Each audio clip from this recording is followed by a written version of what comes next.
Okay, I'm here today to kind of give you a little rundown of my airplane. This is my HawkSky, my third one. This is kind of my setup, all the equipment. Alright, I'll start with the box that it came in. And here is the box that it came in. You can see kind of that its color scheme is different than what I've got on my actual plane. I've changed that. And then you can see these wings have this kind of curved up section here towards the end. And that makes it fly kind of gently, and I didn't want to do that, so I trimmed off the wings. As you can see, just cut them off. This is styrofoam. You can see that that's pretty easy to cut with just a little utility knife. Cut that away, and then I taped the plane with some colors to give it a nicer look, I think. The other thing that I've done to it, I've done a bunch of things to it to soup it up, is I've enlarged the control surfaces. You can see here towards the back that it's got a larger tail than what it comes with. It's got a much larger elevator here, and then I've reinforced this tail section with some carbon fiber, and then taped it over with some silver duct tape, just because Ty thought that would be cool. And it also sometimes it'll catch the sun, so you can see the plane from a distance. If it's flying up there, it helps you see it sometimes. It's got a much bigger motor than it comes with, so this gives it a lot more power. The propeller's much bigger, and it just accelerates faster, climbs faster, makes it a little easier to fly through wind and that kind of thing.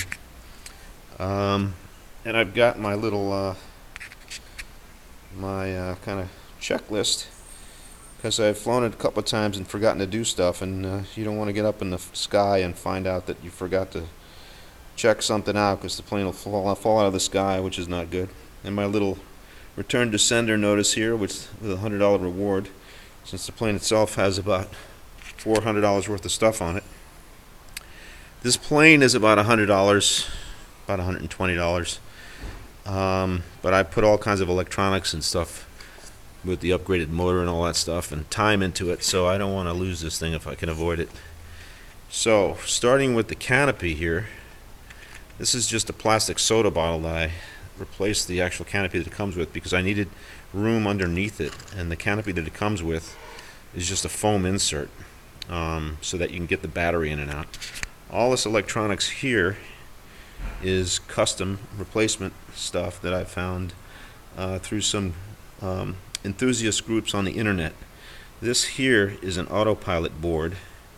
It's got a processing unit that can do some pretty sophisticated mathematics and run custom software. It's got gyroscopes here and accelerometers, so that the vehicle can tell how fast it's going, how fast it's accelerating, what orientation it's in, and that, along with the software, and depending on which mode it's flying in, will keep the plane straight and level, so it'll correct itself for pitch orientation changes, or roll orientation changes, or yaw orientation changes. It does that all automatically using that software and hardware right there. These wires connect to the control surfaces as well as to the radio, so that the signals from the radio and the signals to the control surfaces are sent through this board. This here is a magnetometer, which keeps track of magnetic north, and also will send signals to the board through these wires, so that as the gyroscopes drift, they can recalibrate themselves using the true magnetic north orientation that comes from that little board there. And then this is a GPS unit, global positioning system. It gets signals from satellites in space and determines, or tells through these wires here, tells once again the Autopilot where the plane is in space, its altitude, its longitude, and its latitude. Coming through here, this is actually an antenna that connects to the board underneath it.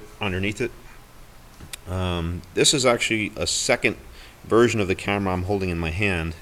It's a small little keychain camera, which takes HD video of the quality that you're looking at right now. This is about a $40 unit.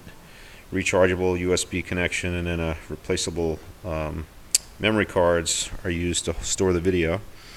And this is part of the receiver for the unit, so my control transmitter transmits to this. This is a second receiver underneath, the redundant receiver. Basically orient the antennas on these things at 90 degrees from one another so you don't have any dead spots while the thing is turning up in the air. So that's about all there is to that. The battery goes underneath here to power the whole thing. This is the control unit for the engine. Usually it's inside the plane, but it gets rather hot, so I just stuck it outside, and it's not very aerodynamic, but it keeps it very cool, which is kind of important for the electronics. And here is my transmitter. This is a 2.4 gigahertz transmitter, and what's cool about it is it sends a special signal to the plane so it can never be confused with any other airplanes, so that they're kind of synced up with each other, the receivers and transmitters. This is my throttle control, my rudder control, my elevator control, and my aileron or roll control.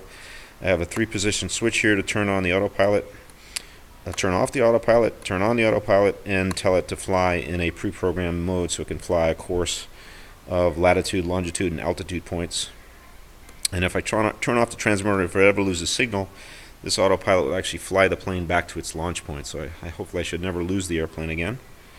And that's about it. That's the rundown on the airplane. I'm going to take a flight with it, and you'll see that video posted on YouTube as well. You've already seen some, and I'm going to do another one just in a few minutes. That's it from here. Bye.